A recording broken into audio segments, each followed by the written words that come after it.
সবার প্রথমে এখানে আমরা পেঁয়াজগুলো কেটে নিচ্ছি, কারণ পেঁয়াজ হচ্ছে মোমোজের প্রধান উপকরণ।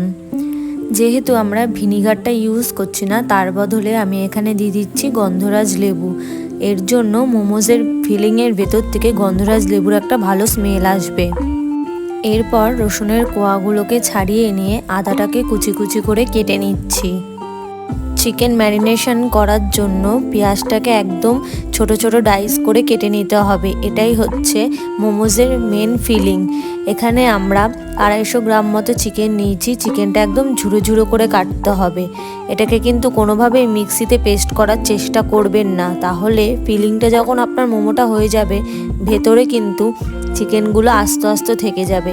এরপর এর মধ্যে পেঁয়াজ কুচি, লেবুর রস, আদা রসুন একসাথে বাটা, গোলমরিচ গুঁড়ো আর লবণ দিয়ে ভালো করে ম্যারিনেশনটা করে নিচ্ছি।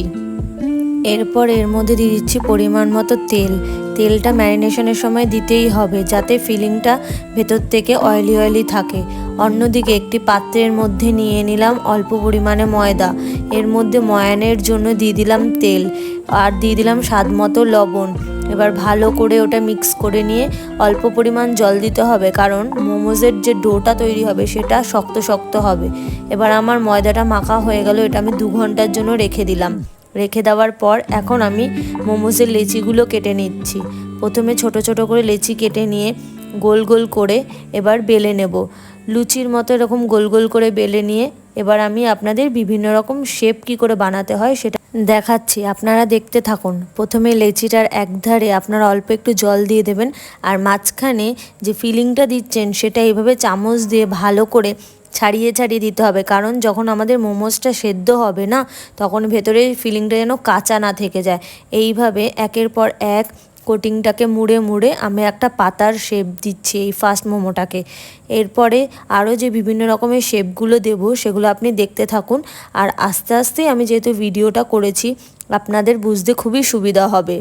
এখন যে শেপটা দিচ্ছি সেটা হচ্ছে চৌকোনা হবে, মানে চারিদিক থেকে ভালো করে মুড়ে দিয়ে ওটাকে একটা বক্স টাইপের শেপ করে দেবো। আপনারা দেখুন আরও সুন্দর সুন্দর মোমোর শেপ আমি দিয়েছি। প্রতিটা মোমোর শেপ যদি এখন ডিটেলসে দেখাতে যাই তো ভিডিওটা অনেক লং হয়ে যাবে, তার জন্য আমি প্রতিটা শেপ দেখাতে পারলাম না। আপনাদের জাস্ট এই দুটো শেপই আমি দেখাতে পারলাম। এবারে বাকি যে প্রসেসটা, আমাদের বাড়িতে স্টিমার ছিল না, তবুও আমরা চটজলদি কী করে মোমোগুলো স্টিম করে নেব সেটাই আপনাদেরকে নতুন প্রসেস দেখাচ্ছি। এখানে একটা ডেচকির মধ্যে আমরা ভালো করে জলটাকে প্রথমে ফুটিয়ে নিয়েছি, তারপর এই ছাঁকুনির মধ্যে ভালো করে তেল দিয়ে ব্রাশ করে তারপর আমি এক এক করে মোমোগুলো স্টিম হওয়ার জন্য বসিয়ে দিয়েছি। আপনাদের একটা কথা বলে রাখি, মোমো স্টিম করার জন্য জলটাকে কিন্তু আগের থেকে প্রপারলি ফুটিয়ে নেবেন, না হলে আপনি মোমো দিয়ে দিলেন তারপরে যদি জলটা স্টিমড হয় তাহলে কিন্তু মোমোগুলো ফেটে যাওয়ার চান্সেস অনেক বেশি থাকে।